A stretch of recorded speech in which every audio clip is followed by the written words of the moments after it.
सातारा जिल्हा परिषदेमध्ये अध्यक्ष उपाध्यक्ष निवडीत झालेला राडा तुम्ही पाहिलाच असेल। 4 एप्रिलला सभापतीची निवड आहे। यासाठी सगळ्या सतर्कता राबवल्या जात असताना आता अध्यक्ष आणि उपाध्यक्ष पदासाठी पुन्हा निवडणूक होऊ शकते आणि आत्ताची निवड रद्द केली जाऊ शकते अशा घडामोडी सध्या सातारामध्ये घडताना दिसतात।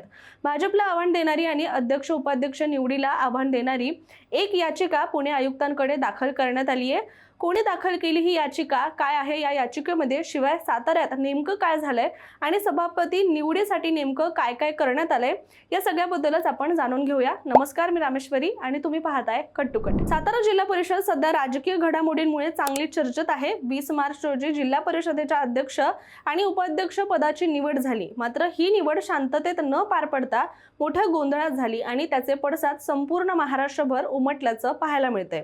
या निवडी दरम्यान राष्ट्रवादी काँग्रेसमधीलच 2 नेत्यांवर त्यांच्या पक्षातीलच एका नेत्याचं अपहरण केल्याचा गुन्हा दाखल करण्यात आला। काही सदस्य फोडण्यात यश आल्याचे सुद्धा आरोप झाले आणि याच वेळी मंत्री शंभूराज देसाई आणि पोलिसांमध्ये झटापट झाल्याची घटना सुद्धा समोर आली। अखेरीस भाजपचे अध्यक्ष आणि उपाध्यक्ष सत्तेवर विराजमान झाले आणि अनेक वर्षांनंतर भाजपला जिल्हा परिषदेमध्ये सत्ता मिळाली। या सर्व घटनांचे पडसाद राज्याच्या विधानमंडळात सुद्धा उमटले। शंभूराज देसाई यांनी पोलिसांवर गंभीर आरोप करत संबंधित अधिकाऱ्यांच्या निलंबनाची मागणी केली। त्यानंतर काही दिवसातच या प्रकरणाच्या चौकशीचे आदेश देण्यात आले। दरम्यान पोलीस अधीक्षक तुषार दोशी यांच्या भूमिकेवर प्रश्नचिन्ह उपस्थित झाल्यानंतर त्यांना सक्तीच्या रजेवर पाठवण्यात आलं। त्यांच्या जागी पोलीस अधीक्षक वैशाली कडूकर यांच्याकडे जबाबदारी सोपवण्यात आली। या पार्श्वभूमीवर 4 एप्रिल रोजी होणाऱ्या सभापती पदाच्या निवडीकडे आता सर्वांचं लक्ष लागलंय। 20 मार्चला झालेल्या गोंधळाची पुनरावृत्ती इथे होऊ नये यासाठी प्रशासनानं कडक उपाययोजना सुद्धा केलेल्या आहेत। जिल्हाधिकारी संतोष पाटील यांनी ॲक्शन मोडमध्ये जात जिल्हा परिषद कार्यालय परिसरामध्ये जमावबंदीचे आदेश जारी केलेत। त्याचबरोबर 4 एप्रिल रोजी सकाळी 7 वाजल्यापासून निवड प्रक्रिया पूर्ण होईपर्यंत जिल्हा परिषद परिसराच्या 100 मीटर अंतरामध्ये सदस्य, पोलीस आणि अधिकाऱ्यांव्यतिरिक्त इतर कोणालाही प्रवेश दिला जाणार नाहीये। दरम्यान अध्यक्ष आणि उपाध्यक्ष निवडीवर सुद्धा वाद निर्माण झालाय। ही निवड प्रक्रिया रद्द करून पुन्हा ती घेण्यात यावी अशी मागणी करत पुणे विभागीय आयुक्त कार्यालयामध्ये याचिका दाखल करण्यात आली आहे। जिल्हाधिकाऱ्यांनी ही निवड नियमबाह्य पद्धतीने घेतल्याचा आरोप याचिकेमध्ये करण्यात आलाय। राष्ट्रवादी काँग्रेसच्या जिल्हा परिषद सदस्य मनीषा फडतरे, अशोक पाटील, संदीप मांडवे आणि अनिल देसाई यांनी ही याचिका दाखल केली असून ॲडव्होकेट दत्तात्रय घोडके यांनी त्यासाठी पुढाकार घेतलाय। दरम्यान या याचिकेमध्ये नेमकी काय मागणी करण्यात आली आहे आपण पाहूयात। तर निवडणूक प्रक्रियेमध्ये जिल्हाधिकाऱ्यांचा महत्त्वाचा रोल होता, तरीही त्यांनी अध्यक्ष उपाध्यक्ष पदासाठी उमेदवारी अर्ज भरण्यासाठी 2 तासांचा वेळ देणं टाळलं। तसंच बैठकीनंतर उमेदवारी अर्जाची पडताळणी केली नाही। एकूण या प्रक्रियेमध्ये त्यांनी कायद्याची कोणतीही अंमलबजावणी केली नाही। त्यामुळे या निवडी बेकायदेशीर असून त्या रद्द कराव्यात।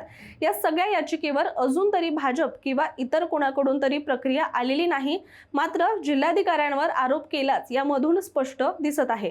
याबद्दलच बोलताना दत्तात्रय फडके म्हणालेत की जिल्हाधिकारी कार्यालयाचा या निवड प्रक्रियेमध्ये महत्त्वाचा रोल होता। अध्यक्षपदासाठी उमेदवारी अर्ज भरण्यासाठी 2 तासांचा वेळ देणं गरजेचं होतं। तशी कायद्यामध्ये तरतूद आहे, मात्र निवडीवेळी तसं काहीही घडलं नाही। केवळ अर्धा तास वेळ दिला। बैठकीनंतर उमेदवारी अर्जाची पडताळणी करणं आवश्यक होतं, मात्र त्यांनी पडताळणी केलेली नाही। तसंच अध्यक्षांच्या जातीच्या प्रमाणपत्राचा मुद्दा सुद्धा आहे। प्रिया शिंदेच्या जात प्रमाणपत्राचा मुद्दा काय होता हे आपण पाहूयात। सातारा जिल्हा परिषदेच्या अध्यक्षपदी प्रिया शिंदे यांची निवड करण्यात आली। त्या शिवसेनेचे कोरेगावचे आमदार महेश शिंदे यांच्या पत्नी आहेत। त्यांची अध्यक्षपदी निवड झाली, त्याच्यावरून जो गदारोळ झाला त्यातच त्यांच्या जात प्रमाणपत्राची देखील भर पडलेली आहे। याबाबत शरद पवार पक्षाचे प्रदेशाध्यक्ष शशिकांत शिंदे यांनी अध्यक्ष प्रिया शिंदे यांच्या जातीच्या दाखल्याबाबत विधान परिषदेमध्ये प्रश्न देखील उपस्थित केला होता। तर जिल्हा परिषद अध्यक्ष पदासाठी ओबीसीचं आरक्षण असताना ओपन मधून आलेल्या सदस्यांना निवडून आणण्याचा निर्णय झाला। जिल्हा परिषद अध्यक्ष प्रिया शिंदे यांचा दाखला हा बोगस आहे। हा जो दाखला आहे तो बोगस आहे की नाही याची मागणी आणि याची माहिती जयकुमार गोरे यांनी द्यावी असं देखील म्हटलं गेलं आणि अशी मागणी शिंदे यांनी केली होती। हाच मुद्दा चर्चेत असताना आता याचिका दाखल करण्यात आली आहे। तसंच मी उल्लेख केला त्याप्रमाणे राष्ट्रवादीच्याच उमेदवाराचा अपहरण झाल्याचा आरोप राष्ट्रवादीच्या ज्या 2 जिल्हा परिषद सदस्य अनिल देसाई आणि संदीप मांडवे यांच्यावर ठेवत त्यांना अटक करण्यात आली होती। याबद्दल बोलताना याचिकाकर्ते दत्तात्रय खोडके यांनी म्हटलंय की अनिल देसाई व संदीप मांडवे या 2 सदस्यांना अटकेची प्रक्रिया दाखवली आहे। अटक केल्यानंतर त्यांना चौथ्या दिवशी न्यायालयासमोर उभं केलं। या प्रकरणी न्यायालयाने पोलीस अधिकाऱ्यांनाच नोटीस काढली आहे। एकूणच अध्यक्ष व उपाध्यक्ष निवडीच्या प्रक्रियेत अंमलबजावणी केलेली नाही, त्यामुळे राष्ट्रवादी काँग्रेसच्या वतीने आम्ही सक्षम अधिकारी म्हणून पुणे विभागीय आयुक्त कार्यालयामध्ये अपील देखील केलेलं आहे। त्यामुळे यावर लवकरात लवकर सुनावणी होऊन आयुक्तांनी कायद्याच्या बाजूने निर्णय द्यावा असं देखील म्हटलेलं आहे आणि अशी अपेक्षा याचिकाकर्ते घोडके यांनी व्यक्त केली आहे। आता ही याचिका दाखल केल्यानंतर या सगळ्या गोष्टी न्यायालयीन होतात का हे पाहणं महत्त्वाचं ठरणार आहे।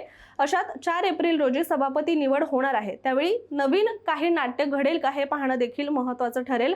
पण ही प्रक्रिया न्यायालयीन झाली तर याचा निकाल योग्य लागेल असं तुम्हाला वाटतंय का? कमेंट करून तुमची प्रतिक्रिया नक्की कळवा आणि अशाच राजकीय घडामोडींसाठी सुद्धा कट टू कटच्या YouTube चॅनलला सबस्क्राईब करायला विसरू नका।